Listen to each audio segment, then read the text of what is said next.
Stake হোল্ডারদের সাথে কথা বলে আলোচনা সাপেক্ষে অনলাইন অফলাইন কীভাবে এটাকে সিস্টেম্যাটিক্যালি ডিস্ট্রিবিউশন করা যায় facing toward the fuel crisis সেই ব্যাপারে আমরা স্টেক হোল্ডারের সাথে এখনও বসতে পারিনি। আজকে জাস্ট ওপেনিং ডে।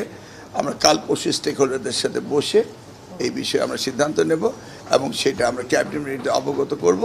তারপরে ক্যাবিনেট সিদ্ধান্ত দিবেন যে এই বিষয়ে কি সিদ্ধান্ত হতে পারে।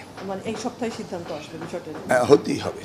ক্যাবিনেটের বৃহস্পতিবার ক্যাবিনেটে আমাদেরকে এই বিষয়ে আমাদের স্টেক হোল্ডারদের ভিউ জানাতে হবে, then cabinet will take the decision. আচ্ছা, আমার মুখ্যমন্ত্রী বিষয়গুলো আপনি শিক্ষামন্ত্রী হিসাবে কীভাবে দেখছেন? মানে অনলাইন অফলাইন যখন আপনি বলেছিলেন যে হবে 3 দিন, তখন মানুষের ভিতরে একটা প্রতিক্রিয়া হয়েছিল আসলে যে online based on the stakeholders opinion, then I will pull my opinion. আচ্ছা আচ্ছা, তা তো অফকোর্স, কিন্তু দ্যাটস দ্য সিস্টেম। আপনি বিষয়টা এখন যে জ্বালানি সংকট মোকাবিলা, আপনি কি মনে করেন যে অনলাইন যদি হয় সেটা ভালো হবে বাচ্চাদের জন্য, বা অফলাইন যেটা অর্ধেক অর্ধেক করে করতে চেয়েছিলেন? Let's discuss with the stake holder এবং cabinet, then will opinion poll আমরা তৈরি করব, then will take the decision. তবে এই সপ্তাহের ভিতরে সিদ্ধান্ত আসবে, এটা কোন দিকে? এটা হতেই হবে। ওয়ের ইন ডিপ ক্রাইসিস, শুধু বাংলাদেশ নয়, পৃথিবী ক্রাইসিসে রয়েছে। অথবা অন্যান্য দেশেও একইভাবে কিছু না কিছু সাশ্রয় ব্যবস্থা করছে, আমাদেরও করতে হচ্ছে, আমরা সেই দিকে এগোচ্ছি। স্কুল অনলাইন হলে কি সাশ্রয় সেক্ষেত্রে হবে? That will be discuss, let's see. আচ্ছা, এটা কি কালকে না পরশুদিন মিটিং হবে? আমরা চেষ্টা করছি অ্যাজ আর্লি অ্যাজ পসিবল। গতকালকে আমি দেখলাম যে আমার মিটিং ছিল এই কুমিল্লা বোর্ডের নকল প্রতিরোধ আন্দোলনের, তো মিটিং ছিল 11টায়। আমি সেখানে অ্যাটেন্ড করেছি 11:57।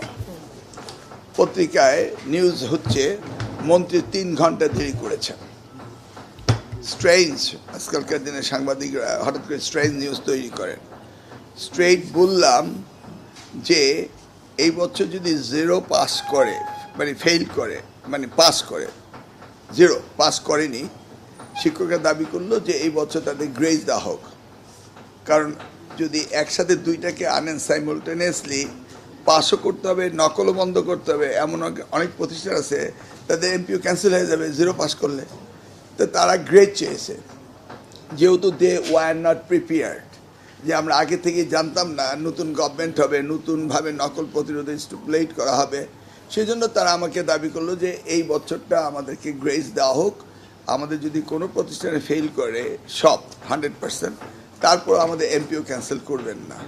তা আমি তাদের আবেদনে বললাম ঠিক আছে, এই বছর আমরা সেই সুবিধাটা দেবো, কিন্তু নকল করতে দেওয়া যাবে না। বাহ, মিডিয়া বলছে যে 0 পাস করলেও এমপিও ক্যান্সেল করা হবে। I don't know, it's very difficult. আমরা ওই স্টেক হোল্ডারদের যে মিটিংটা হবে আমরা কভার করবো না কালকে বা পরশু যখন হয় এদের সাথে?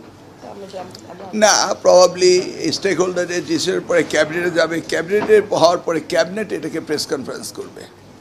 এর মাঝে আমাদের বলার কিছু থাকবে না, তাই না?